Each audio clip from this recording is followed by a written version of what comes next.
Hi everyone and welcome to Love Tom Tom. Today I'm going to do a makeup look that was a question that came through question of the day over on Snapchat. I've held on to it for a few weeks because I want to have a play with it here. So it's a bold lip, really strong lip and big eyes. For me this isn't a quick look. There are a lot of products in it, but you could skip some of them depending on your skin type, but I'll go through all of that with you anyway. Don't be put off by the amount of products. It is quick, it's just makeup. If you make a mistake, which quite often I do with a bold lip, sure, you just take it off and start again. But anyway, let's go. I'm going to try and do it all in one go, so bear with me and let's start. So I've already done my base. You do your base however you do your base. With a bold lip, it's always nice to keep a really clean, simple foundation look. I actually don't mind if you see some imperfections coming through. I prefer that than a really thick base. But as I said, you do it however you like. This is a step that may not be relevant to you. My eyelids are naturally darker than the rest of my skin, so I like to even them out. So the first product I'm going to use is a paint pot by MAC. It's called Painterly. I use this as, depending on the makeup look I'm doing, but I use it either as a primer or the base. If I'm going for a different makeup look, because I have oily eyelids as well, I would use an eyeshadow primer, and I like the Urban Decay eyeshadow primer potion anti-aging long-lasting eyeshadow base. What a name. Anyway, so for this look, I use this. I find that they stay really well. So I actually just use it with my fingers, and I put it all over my eyelid.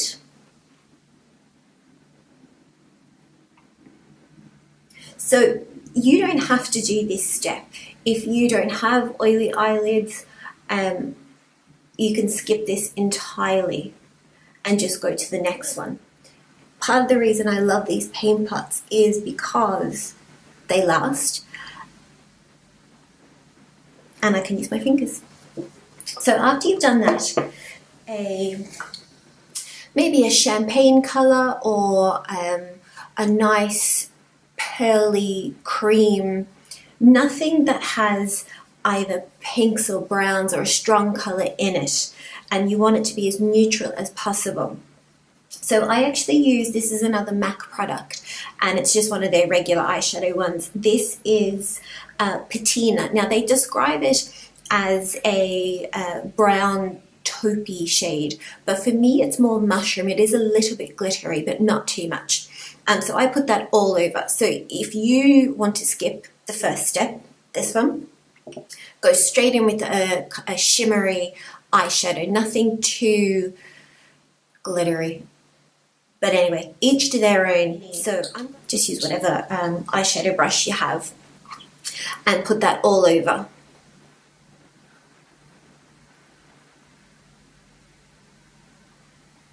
Now remember, this is supposed to be easy, so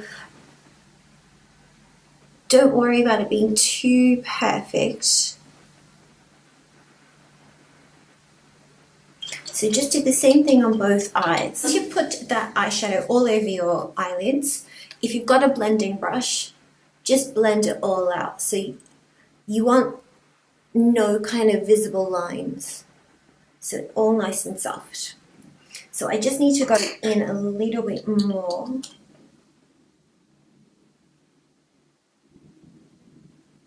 Right, so that's all done.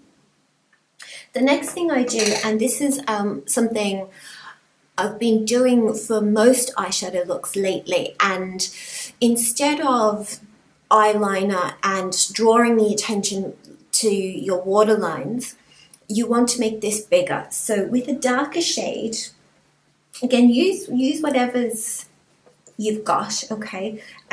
Makeup artists would be dying here because I'm using the same brushes, but I'm going in with, which one is it? It is this shade here, so it's almost a little bit grey purple. Now, there's rumours that I'm colorblind. We're just going to go with this. So to make, I don't want to say contouring on your eyes because I never quite get contouring on the cheeks and the face, let alone the eyes. But I like to just create a shadow. So you're going in to the socket of your eyes, and it really kind of just sets the eyes and make them a bit rounder. So with a tiny bit of that, just go into the socket and you can feel the bone. And I take it all the way into the corner of my eye. So although it's a shade darker, whatever you've got, it's just about creating a shadow. And you're going to go and blend as well. Again, I've got tissue down here and I just wipe my brushes. I don't have time for 10 million different brushes or cleaning the brushes, and I know you should, but this is supposed to be quick. Don't take it too high or anything. It's just to create a shadow and set your eyes almost into your head, into the socket. Right, that's done. The next thing I do on my eyes is mascara. Now, I always curl my eyelashes, and the mascara I'm using at the minute is a Max Factor Velvet Volume Mascara in black. I bought this by mistake actually, but it's not so bad if you want really in-your-face lashes, which I prefer. This one is not for you. This creates a really nice fluttery look, and it picks up all the lashes, which is quite nice. So for this, as I said, I don't put any eyeliner. I try to pick up all of the lashes.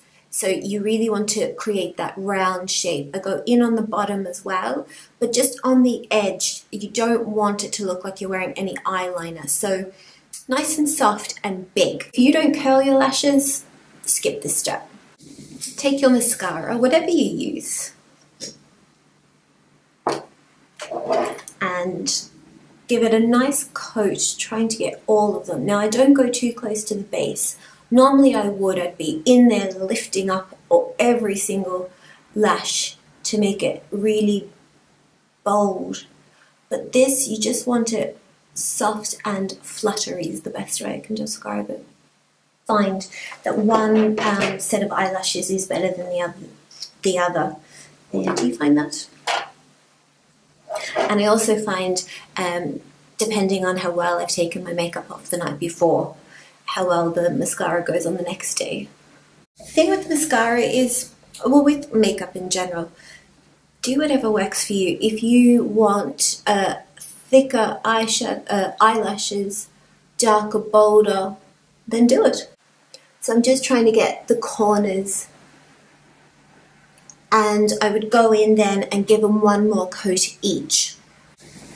That mascara actually is a funny one. I don't know what they mean by velvet, because I'm not sure why you'd want a velvet effect on your eyelashes, but anyway. Once you've done that and you're happy, go in on the bottom, and I just try to catch the edge of them. So again, I don't want it to look like I'm wearing any eyeliner. Before I go on to the lip, concealer. Now, at the minute, I'm using this Rimmel Match Perfection concealer. So this is actually a highlighting concealer. If you need to cover dark circles or you've got any blemishes, a highlighting concealer is not for you.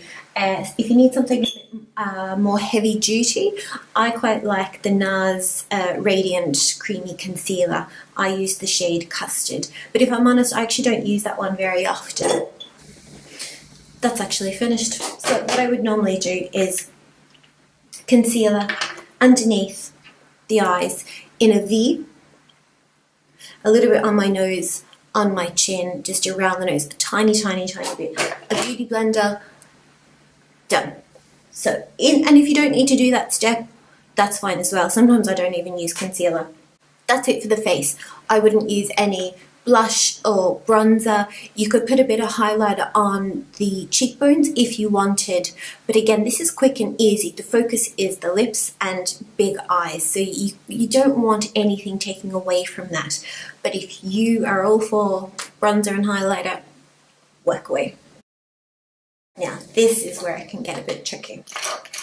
Some days it's good, some days I just think I look like a clown. So before I started, I put a lip balm on. This is the Nuxe.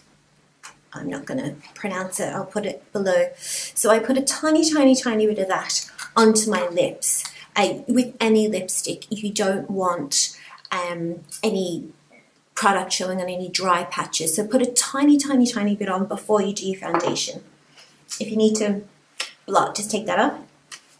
I actually use this product on my cuticles. It was in one of the beauty bags from last year, I think. I'll again put the link below. So today what I'm doing, use whatever red you like. I'm going in with a lip pencil, and the one I'm using is from MAC, and it's Cherry. And lipstick, I'm going with a Kate Moss matte red. This is Kiss of Life. Make this work for you. So if you don't like using a lip pencil, don't. Oops. I find it a little bit easier just to create the shape and to create a stain. That's the thing with a bold lip, because you don't want to be fluffing and messing around with it all day. I start from the middle of the lips and work out. If you start with the shape on the outside, all the product ends up there, and then you'll have kind of none in the center. So work from the inside of the lips out. I don't worry about the shape to start with.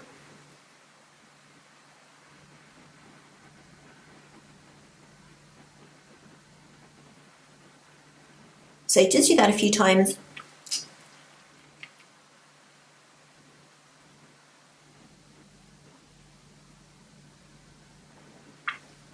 I can already see I've made a mistake, but anyway. Over them with my lipstick.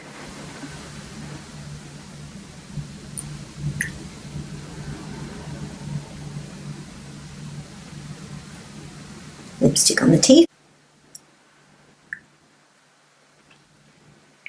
Okay, so it's not great so far, but it doesn't matter. So just blot that and see what you need to do. I find that quite often I can't get my lips, you know, if you were to draw a line, they're not actually symmetrical. I don't like too much drawing over the lip line. I always think you can tell, but it's a good way, again, like the eyes, just to change the shape a little bit. And I'm actually going to go in one more with my lipstick, kind of smush them together a little bit and blot again. I try to do the lipstick on the inside as much as possible. Now this side I can see I've gone a bit further down than the other, and I need to fix that corner. So I'm just going to try and fix it up one more time. Sometimes I find if I touch too much, I just ruin it. So I'm just going in one more.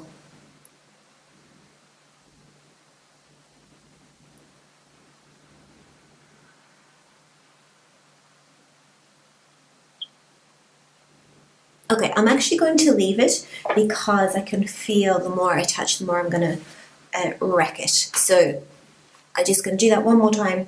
See, I don't have any lipstick on my teeth. Right, if you make a mistake, it's just makeup. Take it off. Or with lipstick, what you might need to do is with concealer, and I would actually go in with something like this, a highlighting, and just put it in underneath. Get as close as you can, just so you can clean the edges almost. And I would go in then with like a flat makeup brush, and sorry, I just need a mirror here, and then just go like that underneath, just those sections if you need to. Otherwise, a cotton bud, a little bit of makeup remover, and take it off. That is it. I hope you've enjoyed this and it was helpful to you. Let me know if you wear a look like this or if you would do anything different. Don't forget to subscribe, and I'll see you soon. The next video I'm very excited about is going to be me preparing for a long haul flight because I'm going home to Australia. Bye.